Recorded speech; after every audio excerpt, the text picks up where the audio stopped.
Bonjour à toutes et à tous.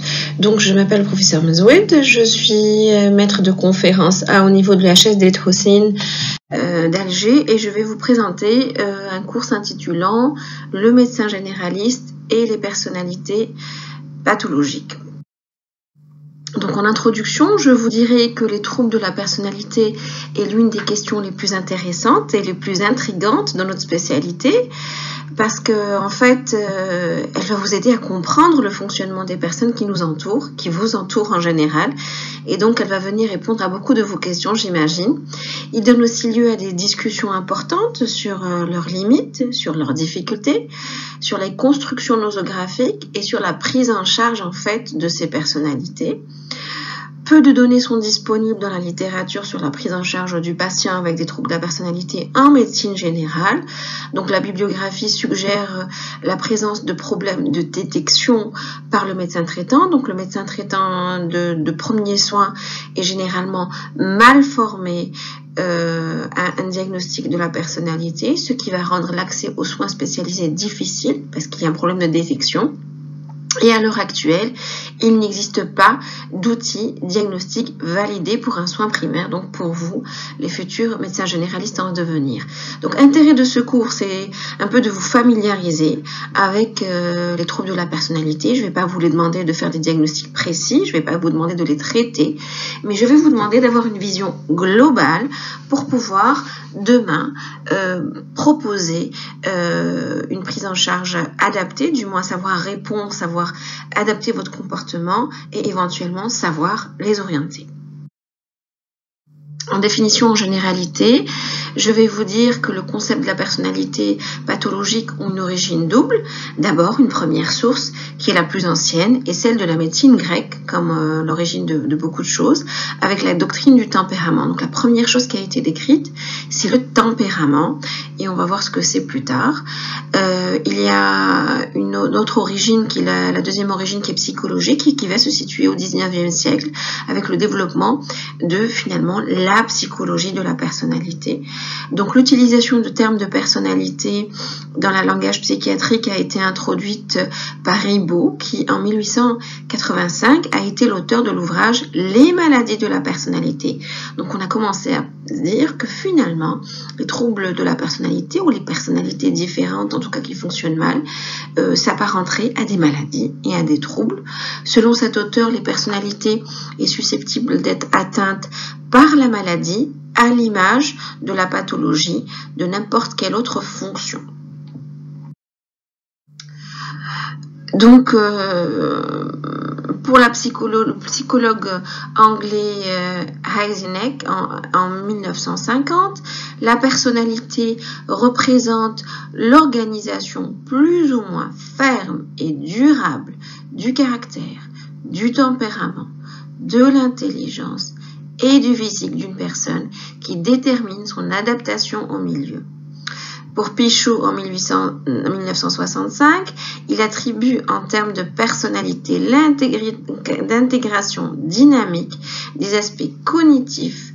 Conatif, c'est quoi conatif? C'est pulsionnel, donc c'est tout ce qui est les pulsions, tout ce qui est les instincts, et volitionnel, c'est tout ce qui est volonté d'action, qui soit et aussi affectif, ainsi que psychologique et morphologique dans l'individu. Donc c'est tout ça, c'est les aspects cognitifs, conatifs, affectifs et psychologiques. Donc ces deux dernières définitions ont l'avantage d'énumérer les principales compositions du fonctionnement psychologique d'un individu dans l'ensemble constitue la personnalité.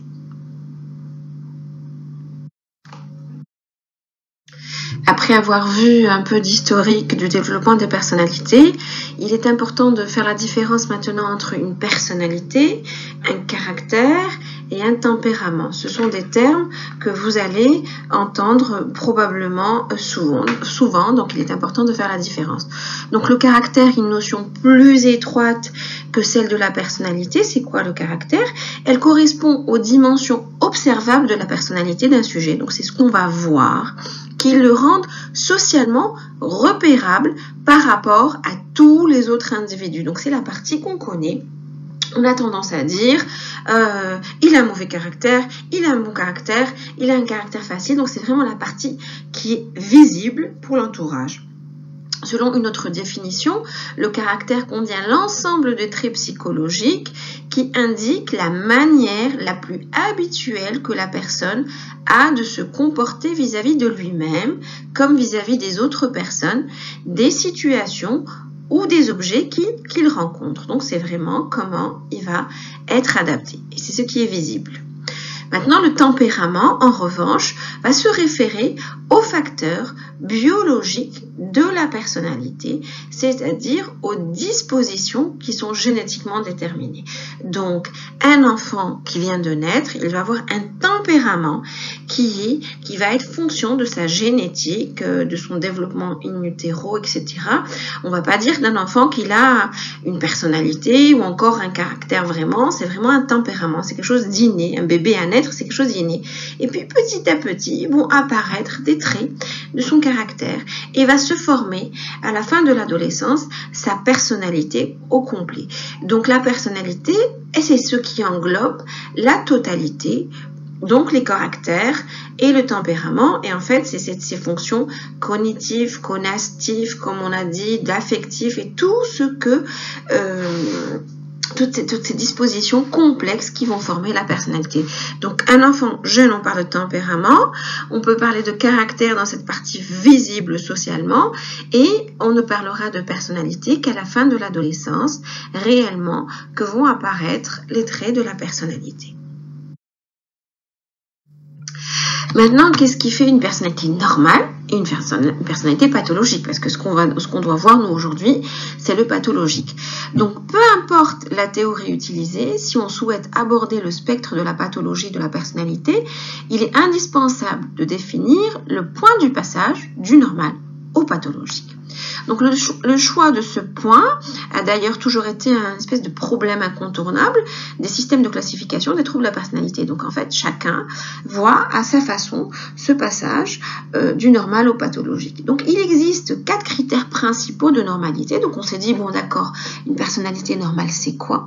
Donc il y a eu la définition de certains critères qui sont la normalité statistique, la normalité idéale, la normalité fonctionnelle et la normalité subjective. Donc déjà, en entendant seulement les qualificatifs utilisés, donc on a déjà une idée un peu de quel type de normalité on parle, mais on va les voir un peu plus loin, juste tout de suite.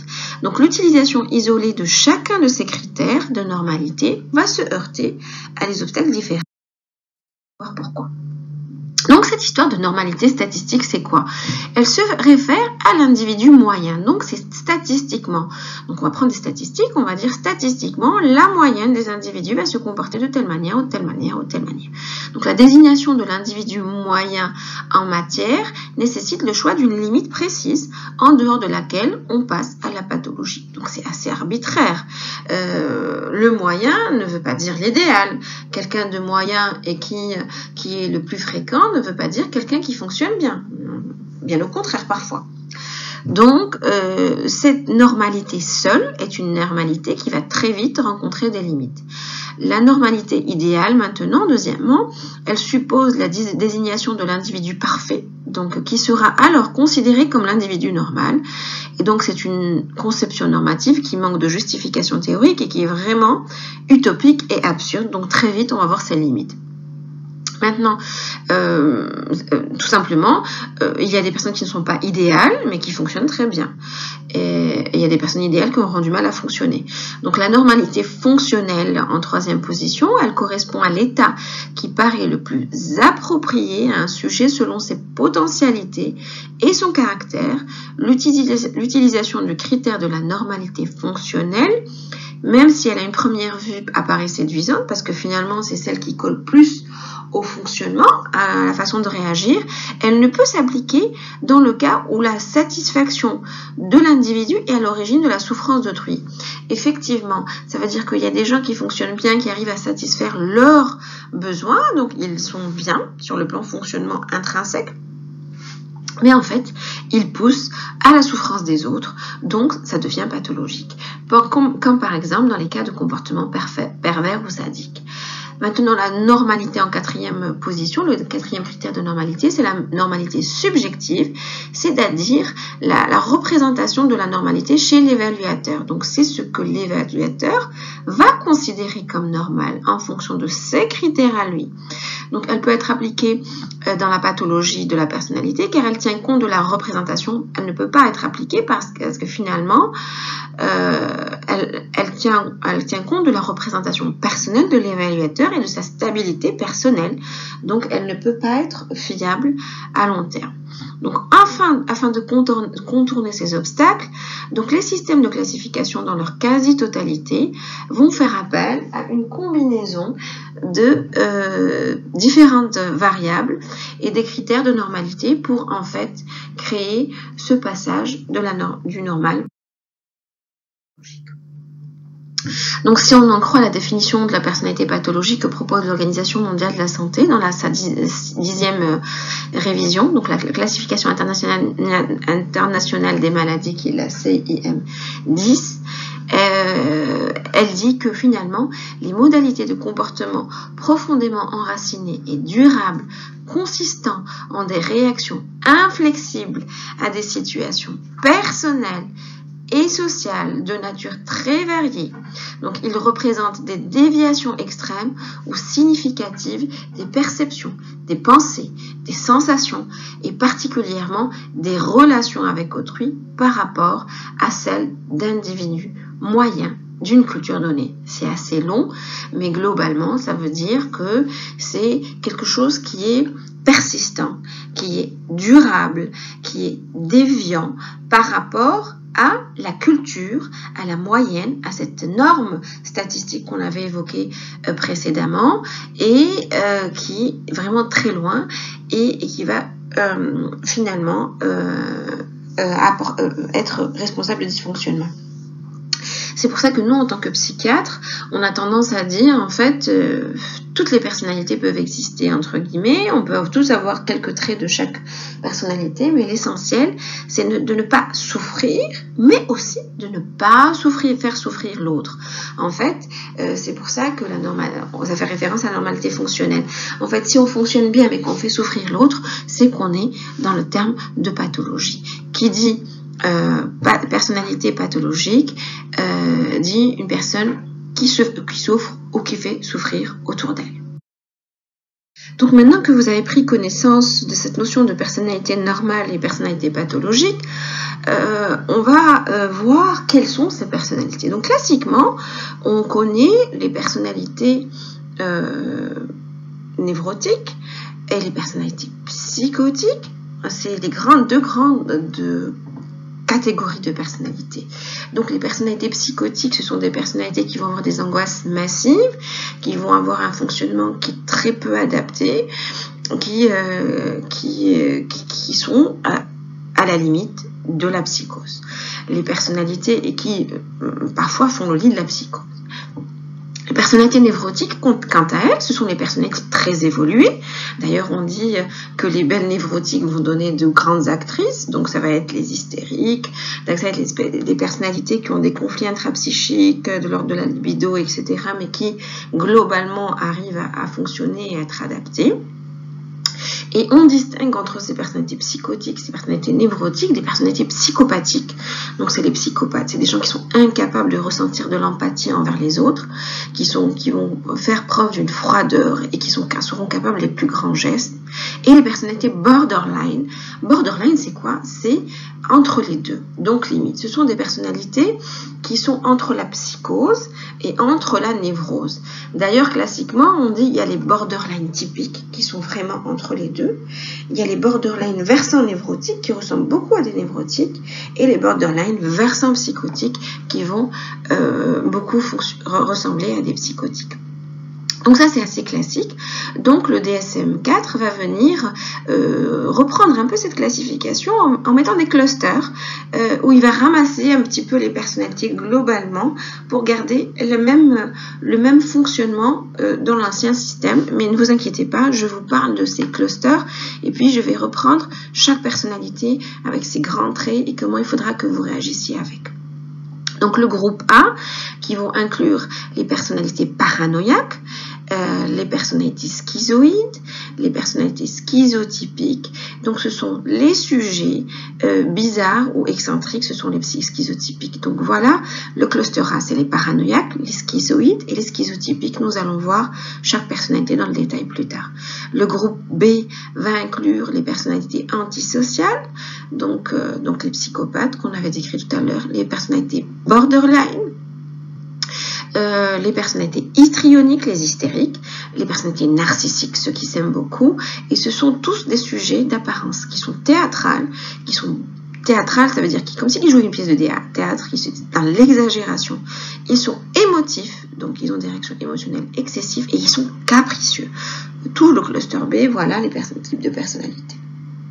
Maintenant, leur cluster C, qui inclut les personnalités évitantes, les personnalités dépendantes, voilà, vous voyez bien, c'est des personnalités qui sont plutôt peureuses, qui ont toujours peur, et des personnalités obsessionnelles compulsives.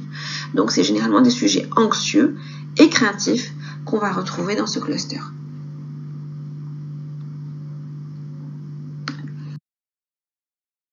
Donc maintenant, je vais vous reprendre chaque personnalité.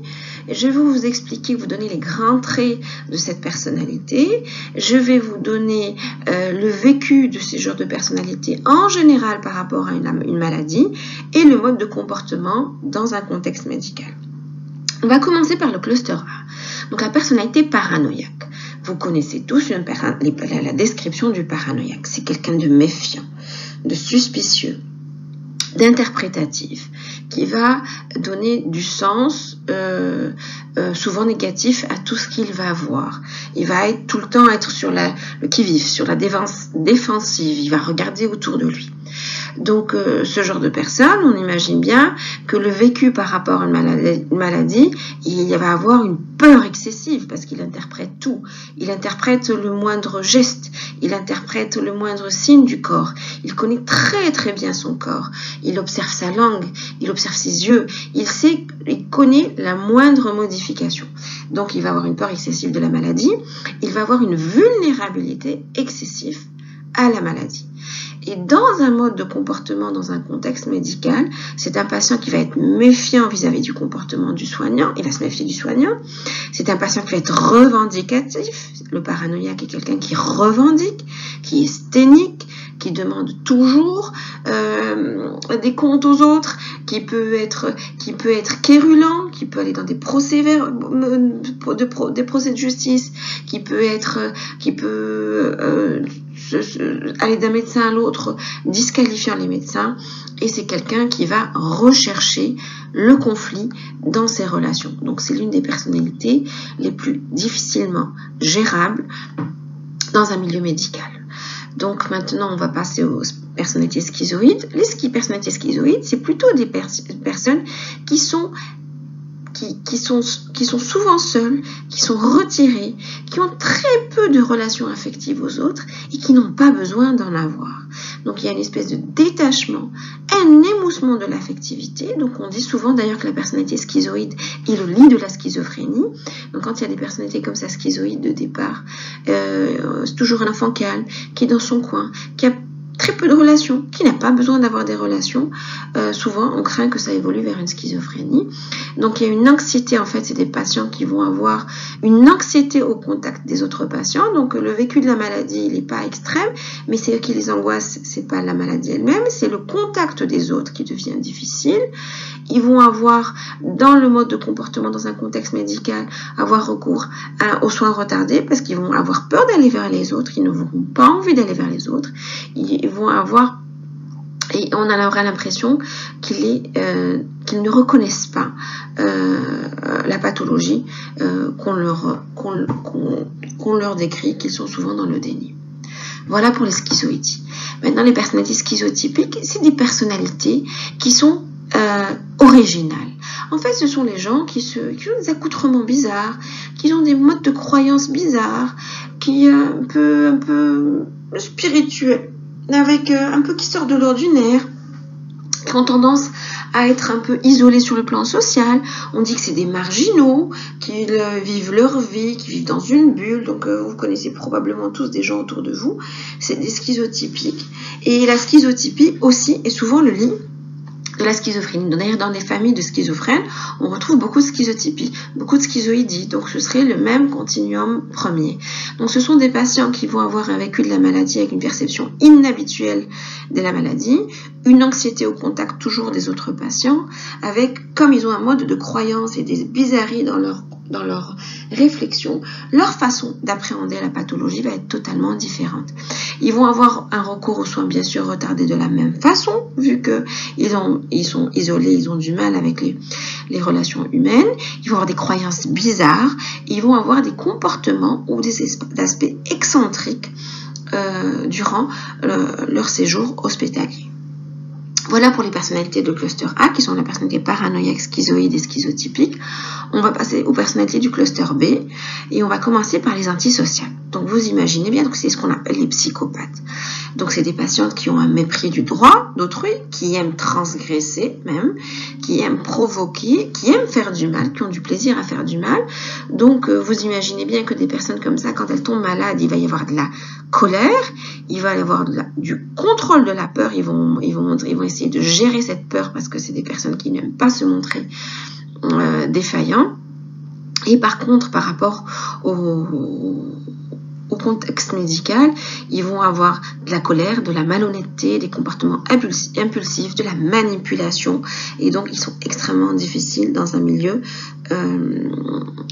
médical. Maintenant, les personnalités borderline, je vous avais dit, ce sont les personnalités limites. On va largement les voir plus tard parce que c'est les personnalités qui posent le plus de problèmes en soins primaires. En fait, la personnalité borderline, c'est une personnalité qui a une instabilité des relations interpersonnelles, il y a une instabilité de l'image de soi et des affects, et il y a de l'impulsivité marquée. En fait, on dit souvent que le borderline, c'est un patient qui a un clivage du moi. Ça veut dire que c'est un patient qui a du mal à voir le blanc il ne voit que et le noir en fait, il voit que du blanc ou que du noir. Il ne voit pas les deux en même temps. Il ne voit jamais le gris. Donc, où on est le meilleur de ses amis, on est le plus mauvais. Ou il se considère l'image de soi comme le meilleur des étudiants en médecine ou comme le plus mauvais. Il a du mal à mitiger et à avoir cette vision au même moment. C'est un patient qui a l'angoisse massive de crainte d'abandon. Donc, toutes ses relations vont être instables parce qu'il aura tellement peur d'être abandonné qu'il va provoquer l'abandon. Donc, ce sont des patients qui sont sur le plan relationnel très difficiles. Donc, par rapport à la maladie, c'est une représentation terrifiante de la maladie. Déjà qu'ils ont une oscillation de l'estime de soi, déjà qu'ils ont une crainte excessive d'être abandonnés, la maladie va signifier l'abandon réel.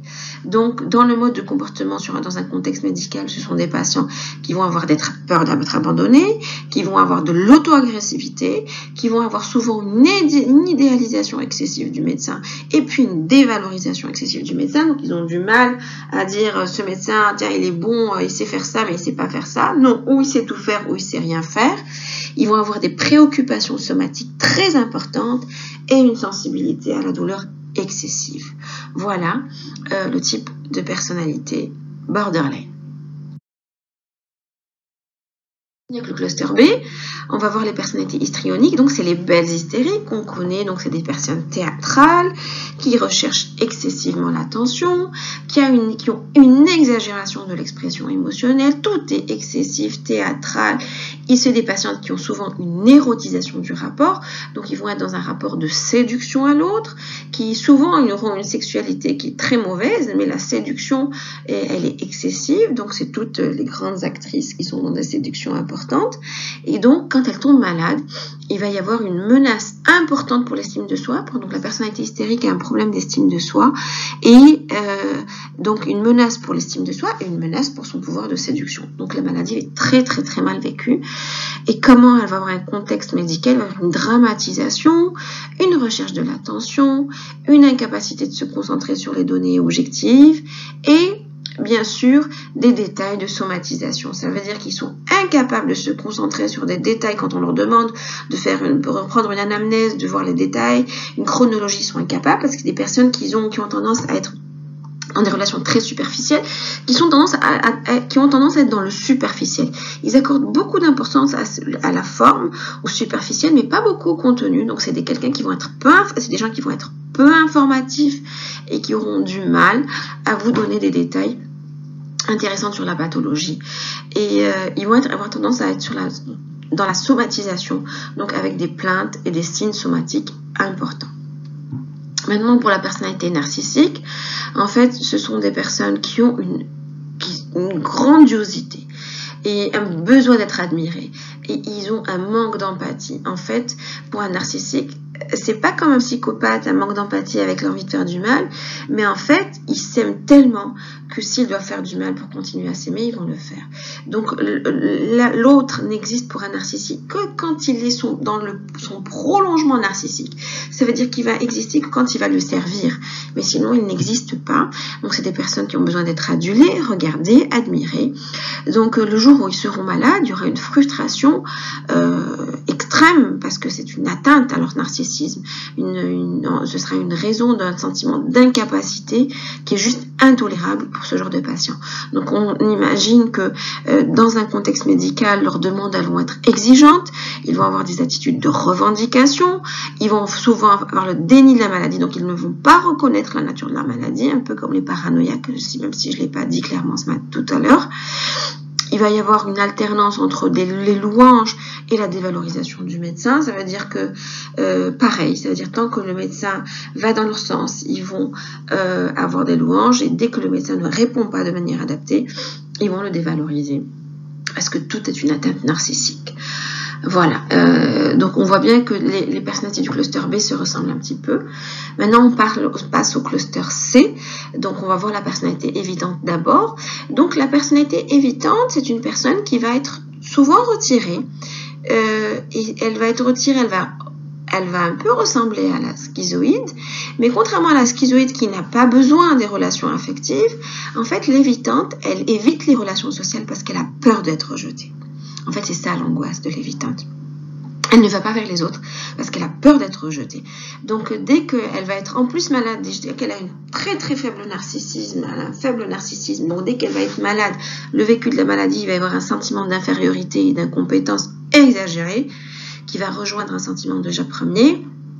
Et dans le mode de comportement, dans le contexte médical, ils vont cacher l'information, ils vont éviter de poser des questions, ou ou de contredire le praticien, ils vont aller dans le sens du praticien, ils vont dire oui, même s'ils n'ont pas compris, même s'ils ne sont pas d'accord, mais parce qu'ils auront peur d'être pas d'accord, ils auront peur d'être jugés, ils auront peur d'avoir à donner des explications. Voilà pour la personnalité. Elle évite, en fait, c'est une personnalité qui va éviter constamment. Maintenant, les personnalités dépendantes, comme son nom l'indique, elle a besoin excessif d'être prise en charge avec un comportement de soumission et collant. Donc c'est des personnes qui vont être collantes, elles vont toujours être soumises, elles ont besoin toujours de quelqu'un qui leur dise de quoi ce qu'elles doivent faire. Elles ont du mal à prendre des décisions. Donc ils ont une peur excessive qui est d'être abandonnés, qui rejoint un peu l'état limite, mais pas dans le sens de l'angoisse première de l'état limite, qui est une angoisse d'abandon, mais dans le sens d'être incapable de faire seul. Donc toujours d'avoir besoin de cet objet qui va faire à notre place. Donc ils ont forcément une sensation d'impuissance et une incapacité de faire seul. Donc dans un contexte médical, ils vont avoir des demandes urgentes de prise en charge, ils vont demander des prolongations de prise en charge, ils vont demander des prolongations d'hospitalisation. S'ils ont le numéro du médecin, ils vont l'appeler sans arrêt, ils vont se mettre dans une relation de dépendance au médecin.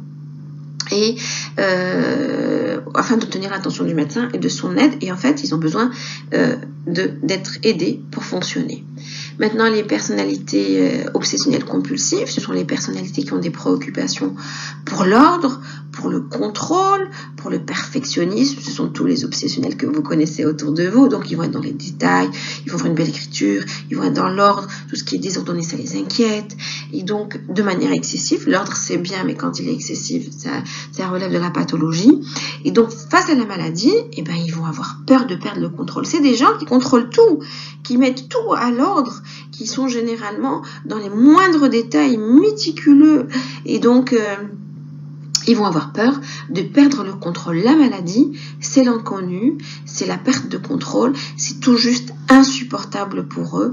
Et donc, ils vont avoir peur de perdre le contrôle des fonctions somatiques et de leurs émotions. C'est des patientes qui ont généralement une bonne mise à distance, qui montrent très peu leurs émotions. C'est des patients qui ont toujours des formations réactionnelles. Même quand ils ont envie de vous dire une méchanceté, ils vont vous dire une gentillesse. C'est des patientes qui sont obséquieuses, qui ont toujours le bon mot, la bonne posture, qui n'ont jamais de dépassement, d'effusion émotionnelle. Donc, face à la maladie, ils ont une peur de perte de contrôle. D'ailleurs, ce genre de personne, quand elle décompense, généralement, elle décompose tout à l'opposé. Elle perd le contrôle, elles font un peu n'importe quoi. En fait, elles vont aller dans un sens totalement opposé. Donc, au niveau du mode de comportement dans un contexte médical, elles posent trop de questions, elles s'intéressent aux détails, elles sont intolérantes au changement des habitudes, elles vont vraiment aller sur les petits détails, dire que vous lui annoncez, je sais pas, un diagnostic très important, elle va aller sur le détail de l'infirmière qui n'est pas venue, etc. Donc, ils accordent énormément d'importance aux détails et souvent, ils passent à côté de l'essentiel. Donc, c'est des personnalités très difficiles à prendre en charge dans un contexte médical.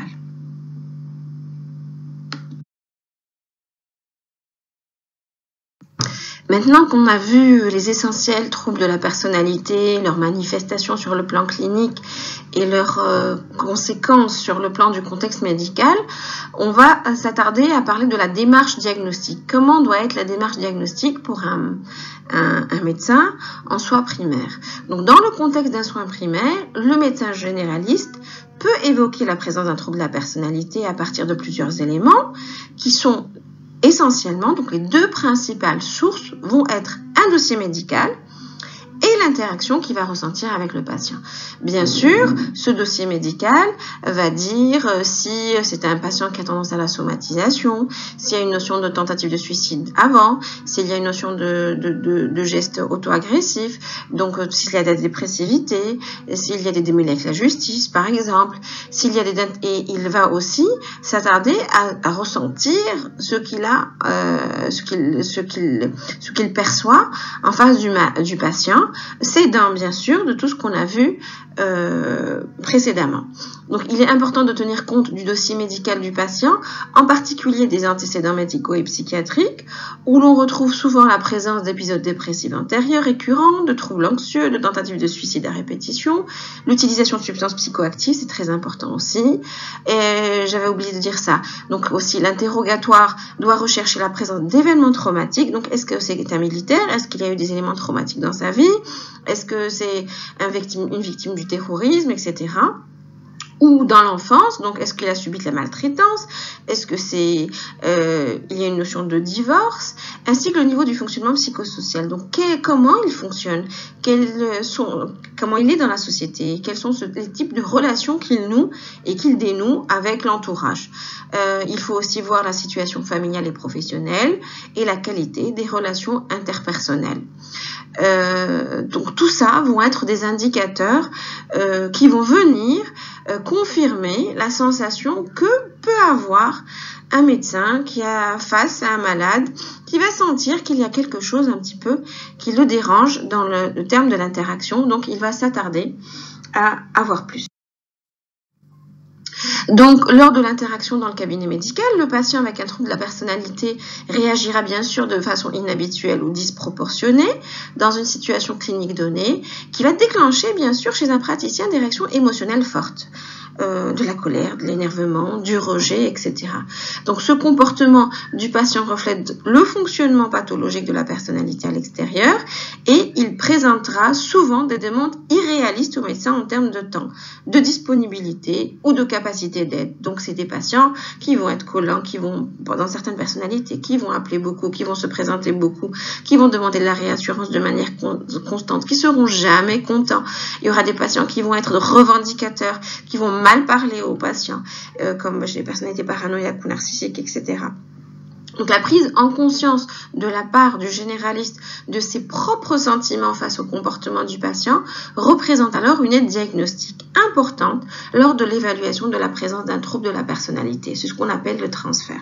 En fait, nous, quand les étudiants arrivent en psychiatrie, on leur dit souvent vous n'êtes pas là pour poser des diagnostics, vous êtes là pour sentir. Donc on va demander à nos résidents d'écouter, d'entendre et de sentir. Pourquoi? C'est pour prendre conscience de cette notion transférentielle. Donc on a tendance à dire le transfert, c'est ce que le patient va se sentir envers vous, donc ce lien, cette participation émotionnelle qu'il va ressentir envers vous, et le contre-transfert, c'est ce que vous allez ressentir envers lui. Au fil du temps et des années, le contre-transfert s'affine et ça devient même un levier thérapeutique, un levier plutôt diagnostique. Dès que je sens que j'ai tel sentiment face à un malade, au bout de 2-3 minutes, je sais que je dois aller plutôt chercher de l'ordre de telle ou telle personnalité. Donc, c'est très important d'apprendre à s'écouter quand on est face à des personnalités pathologiques. Donc, le médecin généraliste peut éprouver des sentiments de frustration, de colère ou d'impuissance et risque de s'emporter face au fonctionnement pathologique de la personnalité qu'il a en face. Par conséquent, il adopte une attitude défensive, il se montre moins empathique, moins disponible pour son patient auquel il attribuera souvent le titre de patient difficile. Donc, vous avez tous tendance à dire, même dans un service de chirurgie, même quand vous allez être interne ou externe, avec le patient, il est difficile. Donc, il faut vous poser la question de ça renvoie à quel type de personnalité maintenant que vous les connaissez. Donc, des réactions répétitives similaires vont finir par provoquer le rejet du patient du système de santé. Donc, finalement, le système de santé va l'éviter, va essayer de avoir le moins d'interaction avec lui. Cette démarche de la part du généraliste lui permettra d'identifier la source de ses réactions, conduisant ainsi à une évaluation plus attentive du comportement du patient lors des consultations ultérieures et éviter justement ce genre de rejet. Ça veut dire quand on prend le temps de réfléchir sur la personnalité du patient, réfléchir sur ce qu'il provoque en nous, on pourra proposer des prises en charge plus adaptées, on pourra proposer éventuellement une orientation vers un spécialiste et au lieu de rejeter le malade et de le laisser avec sa souffrance, on va proposer des solutions plus adaptées. Donc, une fois les éléments suggérant la présence d'un trouble de la personnalité identifiés, le généraliste doit les évaluer en tenant compte du profil médical et psychiatrique du patient.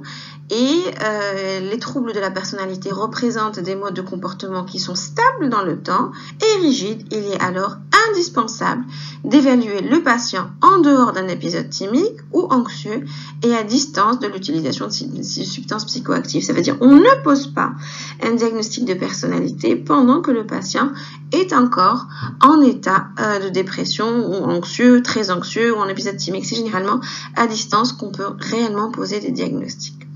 Ainsi, on va dire que les clusters A, donc les patients du cluster A qu'on avait cité précédemment, le paranoïaque, le schizoïde et le schizotypique, auront des réactions atypiques dans une situation clinique donnée, alors qu'ils peuvent dévaloriser, accuser, voire menacer le praticien, essentiellement pour les personnalités paranoïaques.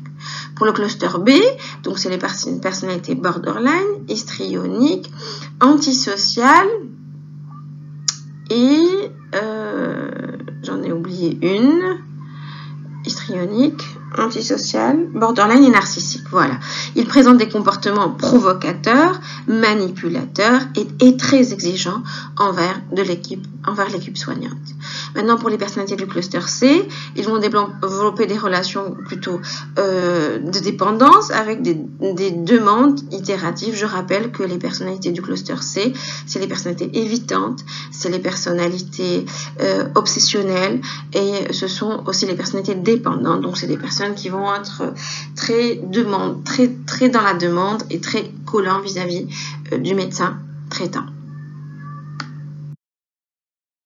Donc, une fois le diagnostic évoqué, le rôle du médecin traitant dans la prise en charge du patient avec un trouble de la personnalité va résider sur l'établissement d'une relation médecin-malade stable et durable. Donc, c'est le premier challenge que le médecin du soin primaire doit se mettre comme objectif afin d'obtenir une alliance thérapeutique et faire face en fait aux problèmes relationnels que le patient va provoquer de par son trouble de la personnalité. Donc la définition d'un cadre clair dans lequel se développera cette relation est d'une importance majeure, quel que soit le trouble de la personnalité. Donc la littérature propose des stratégies d'encadrement en fonction de chaque trouble spécifique et une fois la relation thérapeutique établie, le médecin généraliste pourra enfin engager son patient dans un programme thérapeutique à l'aide d'une équipe psychiatrique spécialisée. Donc finalement, ce qui est primordial, c'est de pouvoir justement avoir un lien thérapeutique qui permettra de protéger le malade. Donc j'ai repris ici les stratégies d'encadrement proposées selon la littérature, c'est extrêmement intéressant. J'espère que c'est quelque chose que vous garderez longtemps et que vous pourrez revoir à chaque fois que vous serez en difficulté face à un trouble de la personnalité. Donc on va reprendre personnalité par personnalité en fonction des clusters. Donc pour le cluster A, face à une personnalité paranoïaque, il est important d'avoir toujours une attitude très professionnelle, des explications claires, de l'empathie vis-à-vis des craintes du patient, donc prendre le temps de l'écouter, ne pas le rejeter, pas de confrontation directe avec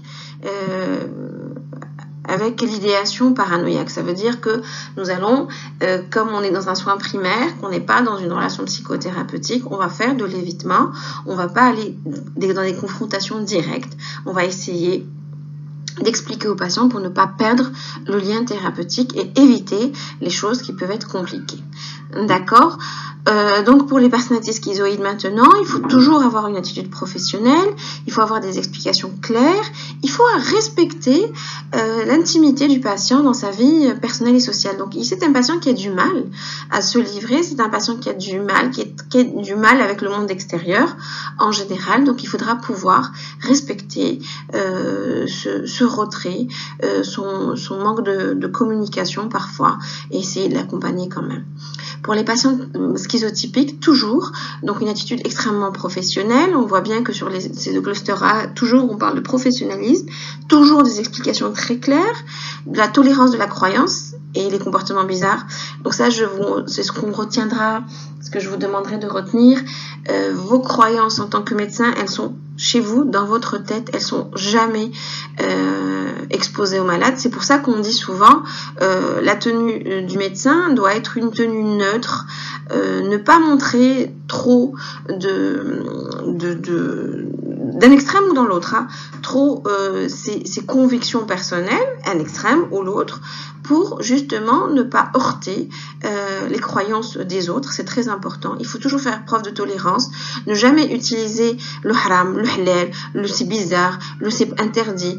Le médecin doit toujours avoir une attitude neutre pour pouvoir être en lien avec le patient. Nos croyances, elles sont chez nous et on les garde pour soi.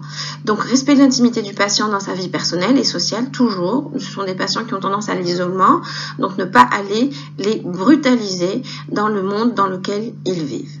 Donc, voici pour le cluster A. Maintenant, pour le cluster B, on va passer à la personnalité antisociale. Donc, c'est une personnalité extrêmement difficile. C'est une personnalité qui est dans la manipulation. C'est une personnalité qui va vous utiliser, qui va manquer d'empathie envers vous.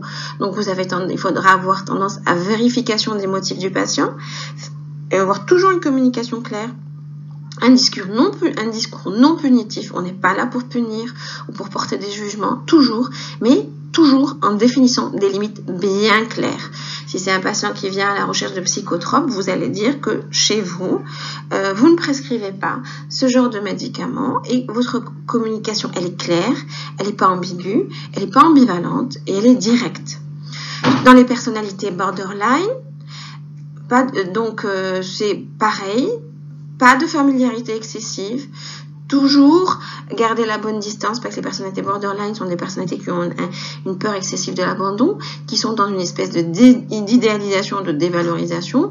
Donc si vous avez un rapport qui est trop pas intense, ils vont vous investir extrêmement et vite vous dévaloriser. Donc il faut toujours être dans un rapport à une bonne distance, tout en étant empathique, avec un suivi régulier, des explications simples, de la tolérance, des colères dans les limites bien définies. Ça veut dire que ce sont des patients qui vont avoir tendance à avoir des moments de colère, à tester votre amour, à tester cet abandon qui est dans leur tête. Donc il faudra toujours essayer d'avoir des limites claires et tolérer dans ces limites-là certains de leurs excès. Il faut toujours prendre conscience de ses propres sentiments. Alors l'état limite, il vous fait faire souvent ce qu'il ressent. Donc face à un état limite, on finit souvent par fonctionner comme lui et avoir cette espèce de clivage de tout blanc, tout noir. Des fois c'est le meilleur de nos patients, des fois c'est le pire de nos patients, et donc c'est très compliqué. Donc c'est pour cela qu'à la fin de ce cours, je vais consacrer tout un chapitre aux personnalités borderline.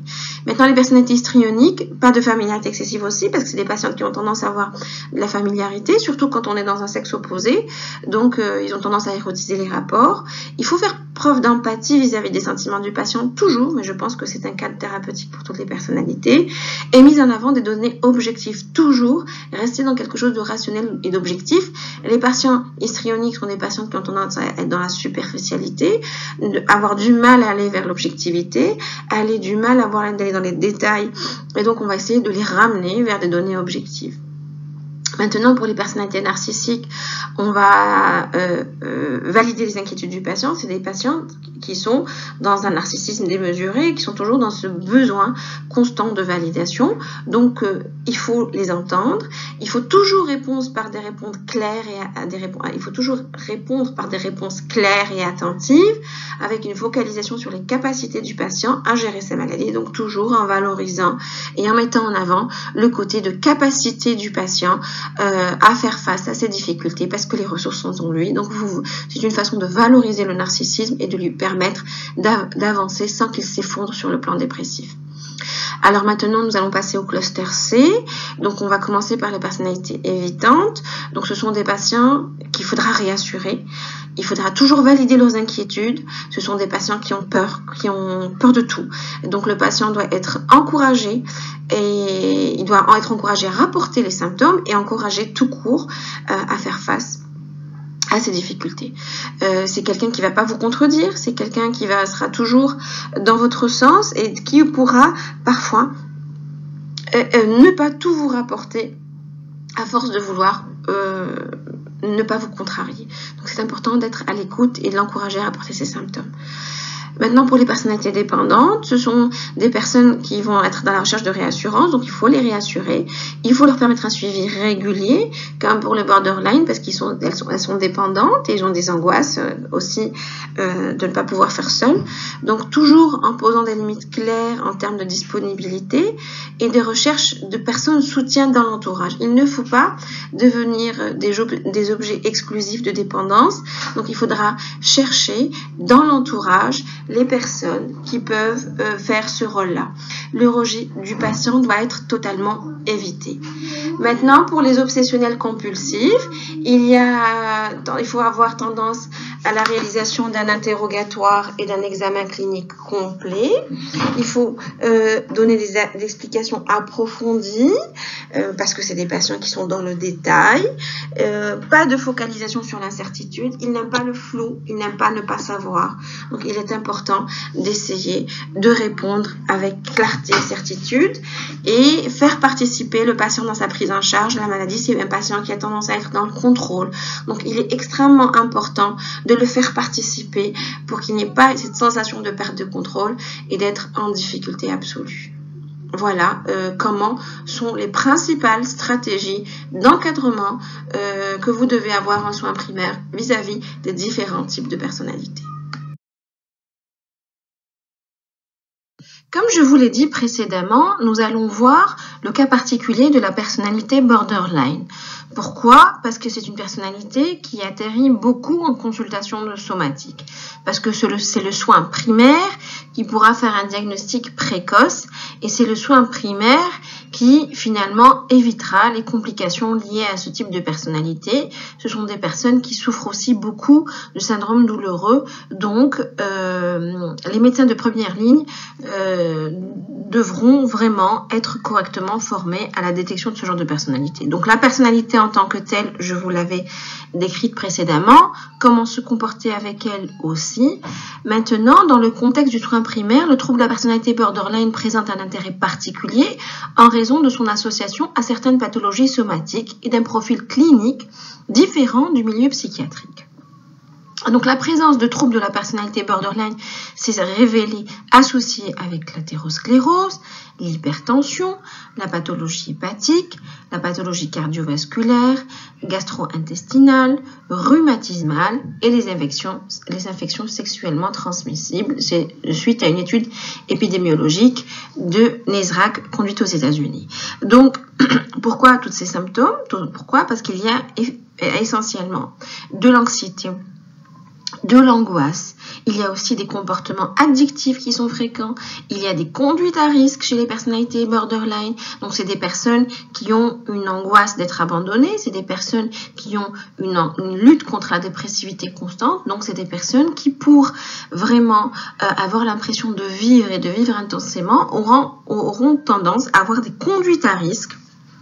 Ces conduites à risque peuvent être dommageables pour eux. Ils ont des conduites addictives et ils ont des conduites sexuelles qui sortent parfois qui sont dangereux pour eux.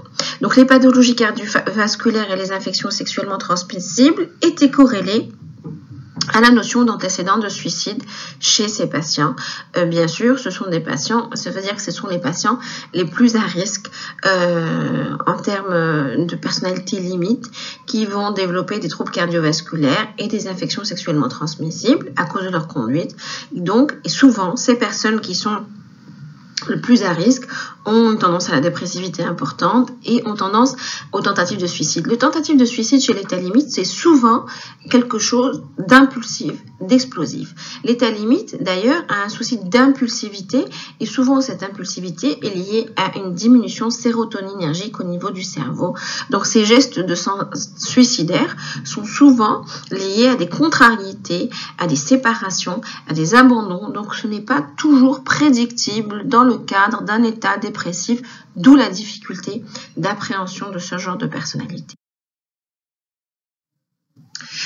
Donc, le lien entre personnalité borderline et les syndromes douloureux chroniques tels que les fibromyalgies, le syndrome canal carpien et les lombalgies chroniques sont aussi décrites, je l'avais dit tout à l'heure, plus tôt. Donc, on retrouve une prévalence moyenne du trouble de la personnalité borderline aux alentours de 30% de la population souffrant de patients douloureux, chez les patients douloureux. Donc, finalement, c'est très important, un taux très supérieur par rapport à la population générale. Donc, la perception de la douleur semble être exagérée chez le patient borderline ou au moins ceux ayant des symptomatologies actives. Donc chez les patients borderline qui sont actifs, et il va y avoir une exagération de la perception douloureuse avec des expériences douloureuses plus handicapantes, de la rumination, une sensation d'impuissance importante et la dramatisation autour de la douleur. Il faut toutefois noter que 80% des patients qui vont borderline qui vont s'automutiler ne vont pas ressentir la douleur. L'automutilation, c'est quoi? C'est les scarifications que le patient va se faire sur la peau. Ce sont des conduites qui sont très fréquentes chez les personnalités borderline. On peut les voir aussi chez les psychopathies. En fait, c'est pour baisser la tension interne. Ces patients se scarifiant, en fait, c'est une espèce de prise de conscience du corps. C'est des patients qui luttent contre la dépressivité, c'est les patients qui luttent contre l'anéantissement. Donc en se scarifiant, en fait, ils baissent cette tension et ils se sentent mieux. Donc cette constatation de la douleur et de l'automutilation a été décrite par Sanson. Donc c'est ce que vous trouverez entre parenthèses. Donc paradoxalement, un patient qui ne ressent pas l'automutilation va ressentir de manière exagérée la douleur chronique. C'est très paradoxal. Et ce paradoxe est expliqué que finalement l'expérience douloureuse chronique, à l'inverse de l'automutilation, ne sont pas sous le contrôle du sujet borderline et par conséquence, elles sont moins bien tolérées. Donc, c'est en fait le contrôle de l'automutilation qui permet la tolérance. En fait, le borderline a toujours peur d'être abandonné, de perdre tout. Donc, garder le contrôle sur son corps, ça lui permet de se sentir mieux et de baisser la tension. Au contraire, l'automutilation le patient va vous rapporter une baisse de tension, une sensation de bien-être et pas du tout de douleur. Donc, la prise en charge de ces patients, de la douleur chez ces patients, pose un problème double. Donc, d'une part, l'évaluation du niveau de douleur à l'aide d'échelles visuelles analogiques reste toujours subjective. Donc, bien sûr, vous allez lui dire comment on évalue la douleur d'une échelle de 0 à 10, dites-moi où vous êtes. Il y a une surévaluation parce qu'il y a une hypersensibilité, une exagération de la perception douloureuse. D'autre part, la prescription d'un traitement antalgique efficace exige la prudence parce que vous savez très bien, je vous l'avais dit plus tôt, que ce sont des patients qui ont tendance à aller vers l'addiction et vers l'abus de substances. Donc, 64% des patients borderline ont présenté une addiction médicamenteuse comorbide au moins une fois dans leur vie. Donc, c'est beaucoup, que ce soit des benzodiazépines, que ce soit des opioïdes ou que ce soit des stimulants. Donc, il est extrêmement important d'user des antalgiques de manière très prudente avec ce genre de personnalité. Donc, la corrélation entre la personnalité borderline et la présence de préoccupations somatiques multiples est aussi extrêmement fréquente. Les types de symptômes rapportés étant variés et non spécifiques, en fait, ça peut être tout et n'importe quoi. Ces constatations ont conduit certains auteurs à suggérer qu'il pourrait y avoir une population de patients borderline vue uniquement en soins primaires. Donc, cette espèce de somatisation excessive va faire que ce sont des patients qui vont se balader de médecin en médecin et qui vont rarement atterrir chez le spécialiste. Ils vont plutôt faire le lot des médecins primaires, d'où l'importance de correctement vous former, et pas dans un milieu psychiatrique, où il n'arrive pas au milieu psychiatrique, chez lesquels on arrive à identifier des thèmes dynamiques classiques de la personnalité borderline, mais sous des présentations médicalisées. Donc, en fait, finalement, cette angoisse de perte, cette lutte contre la dépressivité, on va la voir, donc les dynamiques classiques, mais sous des formes médicalisées, pas sur une forme de demande de mots clairs. Ainsi, la négligence délibérée des conseils médicaux, l'abus des médicaments prescrits, l'exposition à des risques infectieux seraient des comportements équivalents aux comportements autodestructeurs typiques du patient borderline automutilation geste suicidaire. Donc, il a été constaté que les patients diabétiques borderline ont tendance à signaler plus de complications liées au diabète qu'on peut retrouver dans les dossiers médicaux. Cette perception négative de la maladie perpétuerait le rôle de victime qu'ils ressentent. Donc, ils se sentent tout le temps victimes. C'est des gens qui ont des difficultés avec les limites, c'est des gens qui ont des difficultés avec le contrôle, et donc ils vont être tout le temps, c'est des gens qui vont tester constamment le lien au médecin.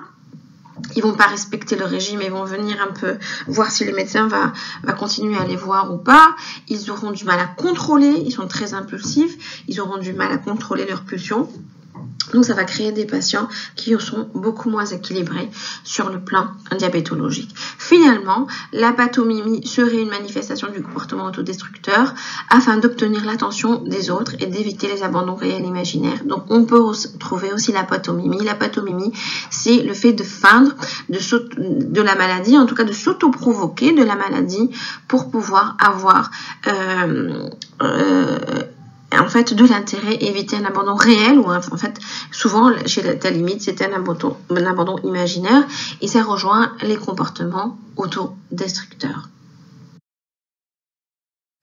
Alors, nous avons vu longuement la personnalité borderline, nous avons vu plus haut les différents types de personnalités et comment vous pouvez demain faire face en consultation générale. Vous êtes les médecins généralistes de demain, donc Inch'Allah, avant d'être des spécialistes. Donc, je vous demanderai de retenir que les patients avec des troubles de la personnalité sont des patients difficiles à appréhender car ils posent un problème dans la relation thérapeutique. Donc, la connaissance des grandes lignes de ces troubles permet au médecin d'adapter son comportement et de proposer un soin primaire adapté et une orientation spécialisée si nécessaire. Et je vous remercie.